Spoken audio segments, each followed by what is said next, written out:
बल्लू जंगल के पक्षियों का घोंसला बनाने का काम किया करता था। वो बहुत ही नेक दिल था और कई बार मुफ्त में भी पक्षियों को घोंसला बनाकर दिया करता था। बल्लू जी, मेरी कल ही मीनू मौसी से बात हुई है। मौसम के जानकर पक्षियों ने कहा है कि इस बार बहुत ही तेज बारिश होने वाली है, इसलिए दूसरों का घोंसला बनाते बनाते कहीं अपने घोंसले की मरम्मत करना ना भूल जाइएगा। तुम भी न रानू, खामखा चिंता करती हो। अरे मैं कल पक्का अपने घोंसले की मरम्मत कर लूंगा, लेकिन आज शाम को मुझे पहाड़ी वाले जंगल में जाना है। हो सकता है कि मैं आज ना आ पाऊं, इसलिए चुन्नू मुन्नू का ध्यान रखना। बल्लू काम से पहाड़ी वाले जंगल की तरफ निकल जाता है। शाम होते ही तेज हवाएं चलनी शुरू हो जाती हैं और जोरदार बिजली की गड़गड़ाहट के साथ बारिश होना शुरू हो जाती है। माँ, माँ, ये कैसी आवाज थी और आसमान में वो झालर जैसी क्या चमकी? अरे मेरे बच्चे, वो झालर नहीं थी, वो बिजली थी। माँ, मुझे इस आवाज से बहुत डर लगता है। मैं आज रात तुम्हारे साथ ही सोऊंगा। हाँ, तुम दोनों मेरे साथ ही सोना। वैसे भी बल्लू जी आज है नहीं। मुझे तो डर है कहीं हमारा घोंसला न टूट जाए, इतना कमजोर जो है। रानू मन ही मन परेशान हो रही थी कि तभी दरवाजे पर मीनू मौसी दस्तक देती हैं। मीनू मौसी, इतनी बारिश में यहाँ क्या कर रही हो? क्या हुआ? सब ठीक तो है? पहले अंदर आओ। कुछ भी ठीक नहीं है रानू। वो देख, मेरा घोंसला पानी में बह रहा है। बारिश इतनी तेज है कि मेरा कमजोर घोंसला ढह गया। आज रात मैं तेरे साथ ही रुकूंगी। क्यों नहीं मीनू मौसी, तुमने तो मेरी कितनी बार मदद की है। तुम निश्चिंत होकर यहीं रुको। रानू, बल्लू कहाँ है? कहीं दिख नहीं रहा। यही तो चिंता है मीनू मौसी। बल्लू जी पहाड़ी वाले जंगल में काम से गए हैं, पर मुझे डर है इस बारिश में वो कैसे होंगे। ऊपर से हमारा घोंसला भी बहुत कच्चा है। तुम्हारा घोंसला तो फिर भी मजबूत था, जब वो ढह गया तो हमारे इस घोंसले का क्या ही होगा। रानू और मीनू दोनों बातें कर ही रही थीं कि तभी रानू के घोंसले की आधी छत गिर जाती है और बारिश का पानी घोंसले में आने लगता है। जिसका डर था वही हुआ। मीनू मौसी, चुन्नू को लेकर बाहर निकलो, मैं मुन्नू को लेकर आती हूँ। चारों घोंसले से बाहर पेड़ की टहनी पर बैठ जाते हैं और बारिश में भीगने लगते हैं। रानू, चुन्नू मुन्नू को ज्यादा देर तक बारिश में रखना ठीक नहीं है। मैं यहाँ इनके पास रुकती हूँ, तू जा किसी से मदद मांग ले। सही कहती हो मीनू मौसी, मैं अभी कालू भैया के पास जाती हूँ, शायद हमारी मदद हो जाए। कालू भैया, हो कालू भैया, दरवाजा खोलो तो कालू भैया। दरवाजे की तरफ देखने की कोशिश भी मत करना। तुमने कोई हवेली नहीं बनाई है मेरे लिए। ये टिच्चू सा घर है और मैं इसमें किसी को नहीं आने दूंगी। मैं तो बस देख रहा था, तुम कहती हो तो नहीं खोलता दरवाजा, लेकिन बल्लू और रानू ने हमारी कई बार मदद की है, तो फिर। चलो चलो, मदद बड़ी की है। मुफ्त में घर बना दिया तो क्या मदद हो गई? सो जाओ अब। लगता है कालू भैया और गोरी बहन सो रहे हैं। मोंटू से पूछ कर देखती हूँ। मोंटू, दरवाजा खोलो, मेरे बच्चे बारिश में भीग रहे हैं, हम मुसीबत में हैं, मदद करो। मोंटू दरवाजा न खोलकर खिड़की से बात करता है और रानू उसे पूरी बात बताती है।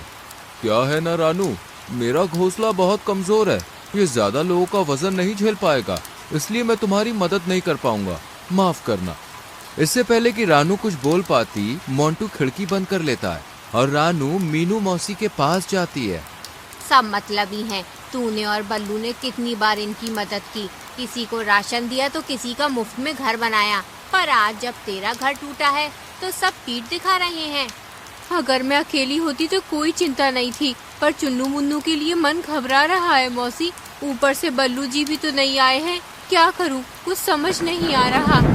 चिंता मत कर रानू, हमने कभी किसी का बुरा नहीं किया। भगवान भी हमारे साथ बुरा नहीं करेगा। हम दोनों अपने पंखों में चुन्नू मुन्नू को छुपा लेते हैं। आधी रात हो जाती है लेकिन बारिश थमने का नाम ही नहीं लेती। माँ, बहुत ठंड लग रही है। मुझे भी बहुत भूख भी लगी है। रानू, क्या तूने इन्हें कुछ खाने को नहीं दिया था? नहीं मीनू मौसी, दोनों बल्लू जी के साथ खाने की जिद कर रहे थे, पर वो तो है नहीं, और अब तो राशन भी बर्बाद हो गया। इतनी बारिश हो रही है, ना जाने हमारा क्या होगा।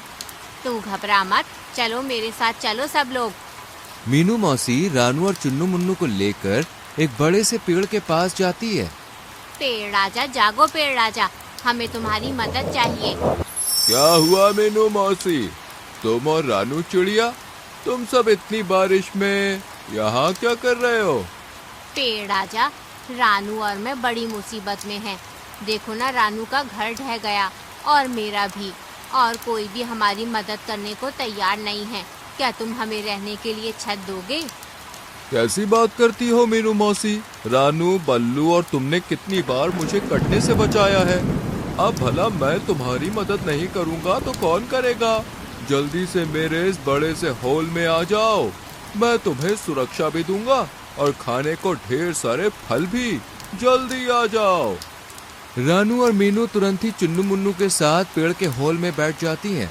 वहाँ बहुत सारे फल भी खाते हैं वो लोग, और फल खा के सभी अपनी भूख मिटा लेते हैं। देखते ही देखते पूरी रात गुजर जाती है। मीनू मौसी, सुबह हो गई है, बारिश भी रुक गई है।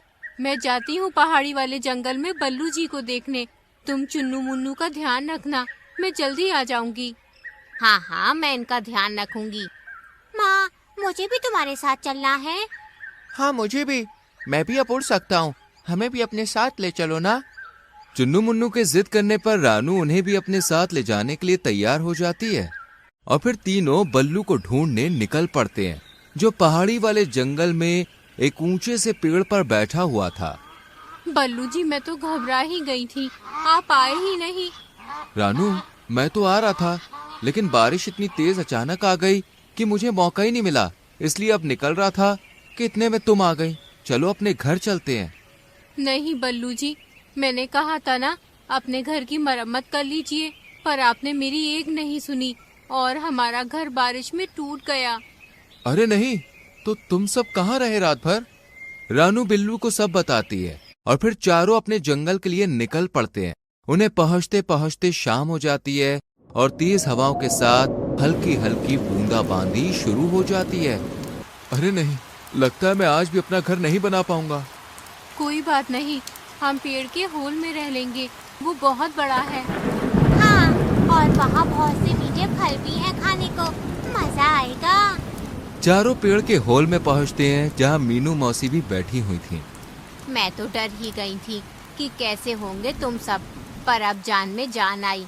तुम लोग ठीक हो? चलो ये फल खा लो, पेड़ ने दिए हैं, बहुत स्वादिष्ट है। देखते ही देखते बारिश शुरू हो जाती है। रानू और बाकी सब सो जाते हैं, पर तभी किसी के चिल्लाने की आवाज आती है। बचाओ, कोई तो बचाओ, मेरा राशन, मेरा घर, कोई तो मदद करो रे। अरे भगवान, गौरी गौरी, तुम मेरा हाथ पकड़ो। मीनू मौसी, ये आवाज कैसी? लगता है जैसे गोरी और कालू की है, शायद कुछ हुआ है। चलो चलकर देखते हैं। हाय भैया, कोई बचा लो रे, बचा लो। अरे नहीं, गोरी तो डूब रही है। मैं अभी उसे बचा कर लाती हूँ। रानू तुरंत ही नीचे की तरफ जाती है और गौरी को बचा लेती है, पर जंगल का माहौल देखकर वो हैरान रह जाती है। चारों तरफ पानी ही पानी था। सभी पक्षियों के घर पानी में तितर बितर हो गए थे। रानू, गौरी को मत छोड़ना, उसे तैरना नहीं आता, वो मर जाएगी। हाँ हाँ कालू भैया, मैंने पकड़ लिया है। कोई मेरी मदद करो, मैं अपने ही घर में फंस गया हूँ, कोई मदद करो। रानू गौरी को लेकर पेड़ के पास पहुँचती है। इतने में उसे मोंटू की आवाज सुनाई देती है। मीनू मौसी, ये मोंटू की आवाज कहाँ से आ रही है? ऐसा लगता है वो जो पानी में घर बह रहा है ना, उसमें से आ रही है। हाँ, ये तो मोंटू का ही घर है। देखो ऊपर मोर पंख भी है, लगता है मोंटू की जान खतरे में है। मैं अभी उसे बचा कर लाती हूँ। मैं भी आती हूँ। और मैं भी। कोई तो मुझे बाहर निकालो, ये दरवाजा जम गया है, पानी भी अंदर भर रहा है। बचाओ, कोई तो बचाओ। तुम चिंता मत करो मोंटू भैया, हम आ गए हैं। तीनों मोंटू को जैसे तैसे घर से बाहर निकालते हैं और बाकी जंगल वासियों को भी सही सलामत पेड़ के होल में ले जाते हैं। रानू की दिलेरी देखकर सभी पक्षियों के सर शर्म से झुक जाते हैं।